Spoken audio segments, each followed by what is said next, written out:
فاتح بیت المقدس سلطان صلاح الدین ایوبی رحمۃ اللہ علیہ۔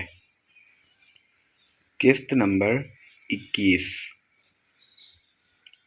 محافظوں کو معلوم نہیں تھا کہ جب ان قیدی جاسوسوں کے سینوں میں تیر داخل ہوئے تھے، بالکل اسی وقت ان کے مصری کمانڈر کی پیٹھ میں ایک خنجر اتر گیا تھا۔ اس کی لاش تیسرے ٹیلے کے ساتھ پڑی تھی۔ اس رات صحرا کی ریت خون کی پیاسی معلوم ہو رہی تھی۔ مصری کمانڈر اپنے محافظ دستے اور قیدیوں سے بے خبر اس لڑکی کے ساتھ چلا گیا اور لڑکی اسے خاصا دور لے گئی تھی۔ اسے معلوم تھا کہ اس کے ساتھی ایک خونی ڈرامہ کھیلیں گے۔ لڑکی مصری کو ایک ٹیلے کے ساتھ لے کے بیٹھ گئی۔ اسی ٹیلے سے ذرا پرے بالیان اور اس کے 6 محافظوں نے پڑاؤ ڈال رکھا تھا اور کچھ دور بندھے ہوئے تھے۔ بالیان موبی کو ساتھ لیے ٹیلے کی طرف آ گیا۔ اس کے ہاتھ میں شراب کی بوتل تھی، موبی کے ہاتھ میں بچھانے کے لیے دری تھی۔ بالیان محافظوں سے دور جا کر عیش و عشرت کرنا چاہتا تھا۔ اس نے دری بچھا دی اور موبی کو اپنے ساتھ بٹھا لیا۔ وہ بیٹھے ہی تھے کہ رات کی سکوت میں انہیں قریب سے کسی کی باتوں کی آوازیں سنائی دیں۔ وہ چونکے اور دم ساد کر سننے لگے۔ آواز کسی لڑکی کی تھی۔ بالیان اور موبی دبے پاؤں اس طرف آئے اور اس اوٹ سے دیکھا۔ وہ 2 سائے تھے، نظر آنے لگے۔ صاف پتہ چلتا تھا کہ ایک عورت اور ایک مرد ہے۔ موبی اور زیادہ قریب ہو گئی اور غور سے باتیں سننے لگی۔ مصری کمانڈر کے ساتھ اس لڑکی نے ایسی واضح باتیں کیں کہ موبی کو یقین ہو گیا کہ یہ اس کی ساتھ لڑکی ہے۔ جو بھی واضح ہو گیا کہ اسے قاہرہ لے جایا جا رہا ہے۔ مصری نے جو حرکتیں اور باتیں کی وہ تو بالکل ہی صاف تھیں، کسی شک کی گنجائش نہیں تھی۔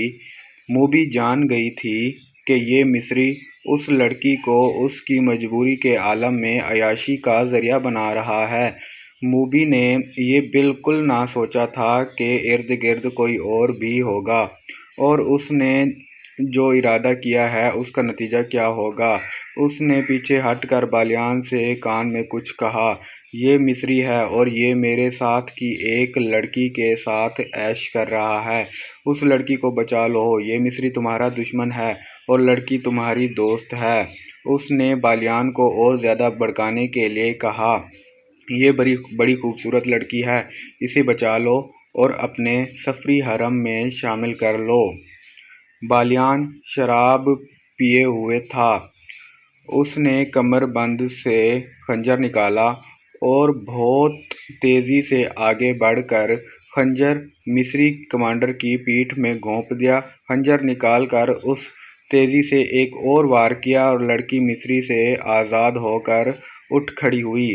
موبی دوڑی اور اسے آواز دی۔ وہ دوڑ کر موبی سے لپٹ گئی۔ موبی نے اس سے پوچھا کہ وہ دوسری کہاں ہے۔ اس نے رابن اور دوسرے ساتھیوں کے مشعل میں بتا دیا اور یہ بھی کہا کہ وہ 15 محافظوں کے پہرے میں ہیں۔ بالیان دوڑتا گیا اور اپنے 6 ساتھیوں کو بلا لایا۔ ان کے پاس کمانیں اور دوسرے ہتھیار تھے۔ اتنے میں قیدیوں کے محافظوں میں سے ایک اپنے مصری کمانڈر کو آوازیں دیتا ادھر آیا۔ بالیان کے ایک ساتھی نے تیر چلایا اور اس محافظ کو ختم کر دیا۔ وہ لڑکی انہیں اپنی جگہ لے جانے کے لیے آگے آگے چل پڑی۔ بالیان کو آخری ٹیلے کے پیچھے روشنی نظر آئی۔ اس نے ٹیلے کی اوٹ میں جا کر دیکھا، وہاں بڑی بڑی 2 مشعلیں جل رہی تھیں۔ ان کے ڈنڈے زمین میں گڑے ہوئے تھے۔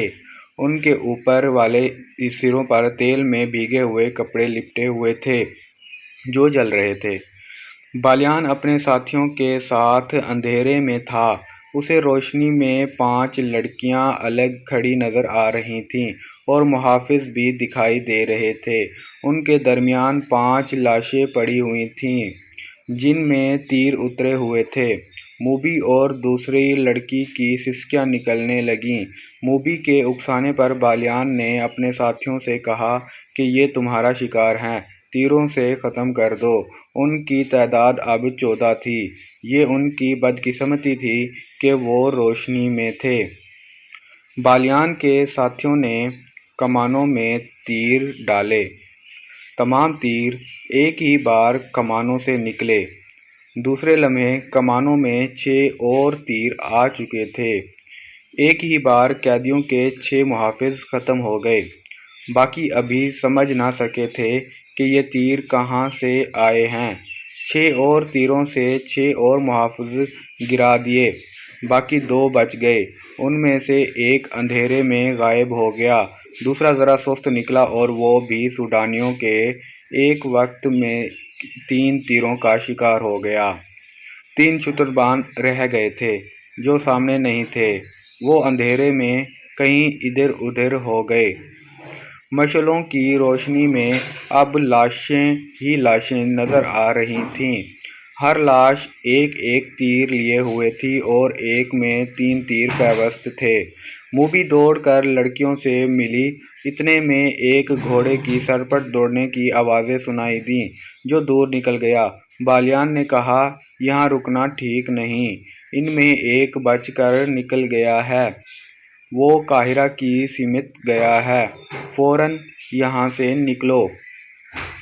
انہوں نے محافظوں کے گھوڑے کھولے اور اپنی جگہ لے گئے۔ وہاں جا کر دیکھا ایک گھوڑا بمازین غائب تھا، اسے بچ کر نکل جانے والا محافظ لے گیا تھا۔ وہ اپنے گھوڑوں تک نہیں جا سکتا تھا، چھپ کر ادھر چلا گیا جہاں اسے 8 گھوڑے بندھے ملے تھے، زینیں پاس ہی پڑی تھیں۔ اس نے ایک گھوڑے پر زین کسی اور بھاگ نکلا۔ بالیان نے 14 گھوڑوں پر زینیں کسوائیں۔ وہ قابل آدمی اور ان کے اتنے اچھے ساتھی مارے گئے۔ معلوم نہیں ہمارا کیا ہوگا۔ ہمارے جیتے جی تمہیں کوئی ہاتھ نہیں لگا سکتا، بالیان نے کہا۔ میرے شیروں کا کمال تم نے دیکھ لیا ہے۔ جس وقت قیدیوں کا قافلہ لاشوں کے پاس ٹیلوں میں رکا تھا، اس وقت ساحل پر صلاح الدین ایوبی کی فوج کے کیمپ میں 3 آدمی داخل ہوئے۔ وہ اٹلی کی زبان بولتے تھے۔ ان کا لباس بھی اٹلی کے دیہاتیوں جیسا تھا۔ ان کی زبان کوئی نہیں سمجھتا تھا۔ اٹلی کے جنگی قیدیوں میں سے معلوم کیا گیا۔ انہوں نے بتایا کہ یہ اٹلی سے آئے ہیں اور اپنی لڑکیوں کو ڈھونڈتے پھر رہے ہیں۔ یہ یہاں کے سالار سے ملنا چاہتے ہیں۔ انہیں بہاؤالدین شداد کے پاس پہنچا دیا گیا۔ صلاح الدین ایوبی کی غیر موجودگی میں شداد کیمپ کمانڈر تھا۔ اٹلی کا ایک جنگی قیدی بلایا گیا۔ وہ مصر کی زبان بھی جانتا تھا۔ اس کی وساطت سے ان آدمیوں کے ساتھ باتیں ہوئیں۔ ان تینوں آدمیوں میں ایک ادھیڑ عمر اور 2 جوان تھے۔ تینوں نے ایک ہی جیسی بات سنائی۔ تینوں کی ایک ایک جوان بہن جو صلیبی فوجی ان کے گھروں سے اٹھا لائے تھے، انہیں بتایا تھا کہ وہ لڑکیاں مسلمانوں کے کیمپ میں پہنچ گئی ہیں۔ یہ اپنی بہنوں کی تلاش میں آئے ہیں۔ انہیں بتایا گیا تھا کہ یہاں 7 لڑکیاں آئی تھیں۔ انہوں نے یہی کہانی سنائی تھی، مگر 7 جاسوس نکلیں۔ ان تینوں نے کہا کہ ہماری بہنوں کا جاسوسی کے ساتھ کوئی تعلق نہیں ہے، ہم تو غریب اور مظلوم لوگ ہیں، کسی سے کشتی مانگ کر اتنی دور آئے ہیں۔ ہم غریبوں کی بہنیں جاسوس کی جرات کیسے کر سکتی ہیں؟ ہمیں ان لڑکیوں کا کچھ پتہ نہیں، معلوم نہیں وہ کون ہوں گی۔ ہم تو اپنی بہنوں کو ڈھونڈ رہے ہیں۔ ہمارے پاس اور کوئی لڑکی نہیں، شداد نے بتایا۔ یہاں 7 لڑکیاں تھیں، جن میں سے ایک لاپتہ ہو گئی تھی۔ اور باقی 6 کو پرسوں صبح یہاں سے روانہ کر دیا گیا ہے۔ اگر انہیں دیکھنا چاہتے ہو تو قاہرہ چلے جاؤ۔ ہمارا سلطان صلاح الدین ایوبی رحم دل انسان ہے، تمہیں لڑکیاں دکھا دے گا۔ نہیں، ایک نے کہا، ہماری بہنیں جاسوس نہیں، وہ ساتھ کوئی اور ہوں گی۔ ہماری بہنیں سمندر میں ڈوب گئی ہوں گی، یا ہماری ہی فوجیوں نے انہیں اپنے پاس رکھا ہوا ہوگا۔ بہاؤالدین شداد ایک نیک خصلت انسان تھا۔ اس نے ان دیہاتیوں کی مظلومیت سے متاثر ہو کر ان کی خاطر تواضع کی اور انہیں عزت سے رخصت کیا۔ اگر وہاں علی بن سفیان ہوتا تو اسے نہ جانے دیتا۔ اس کی سراغ رساں نظریں بھانپ لیتیں کہ یہ تینوں جھوٹ بول رہے ہیں۔ تینوں چلے گئے، کسی نے بھی نہ دیکھا کہ وہ کہاں گئے ہیں۔ وہ چلتے ہی چلے گئے اور شام تک چلتے ہی رہے۔ کیمپ سے دور جہاں کوئی خطرہ نہ تھا وہ چٹانوں کے اندر چلے گئے۔ وہاں ان جیسے 18 آدمی ان کا انتظار کر رہے تھے۔ ان تینوں میں جو ادھیڑ عمر تھا وہ میگنا ناموریوس تھا۔ یہ صلیبیوں کی 2 کمانڈر پارٹی بھی لڑکیوں کو آزاد کرانے اور اگر ممکن ہو سکے تو سلطان صلاح الدین ایوبی کا قتل کرنے کا مشن ان کو دیا گیا تھا۔ ان تینوں نے کیمپ سے کچھ اور ضروری معلومات بھی حاصل کر لی تھیں۔ یہ بھی معلوم کر لیا تھا کہ صلاح الدین ایوبی یہاں نہیں، قاہرہ میں ہے۔ تینوں کو اتنی آسان شداد کے ساتھ باتیں کرتے جہاں انہیں یہ معلوم ہوا تھا کہ لڑکیاں قاہرہ کو روانہ کر دی گئی ہیں، وہاں انہوں نے یہ بھی معلوم کر لیا تھا کہ ان کے محافظ 5 مرد قیدی بھی ہیں۔ یہ پارٹی ایک بڑی کشتی میں آئی تھی۔ انہوں نے کشتی ساحل پر ایک ایسی جگہ پر باندھ دی تھی جہاں سمندر چٹان کو کاٹ کر اندر تک چلا گیا تھا۔ ان لوگوں کو اپنے قاہرہ کے لیے روانہ ہونا تھا مگر سواری نہیں تھی۔ یہ 3 آدمی جو کیمپ میں گئے تھے یہ بھی دیکھ آئے تھے کہ اس فوج کے گھوڑے اور اونٹ کہاں بندھے ہوئے ہیں۔ انہوں نے یہ بھی دیکھا تھا کہ کیمپ سے جانور چوری کرنا آسان کام نہیں ہے۔ 21 گھوڑے یا اونٹ چوری نہیں کیے جا سکتے تھے اور سورج غروب طلوع ہونے میں بھی بہت دیر تھی۔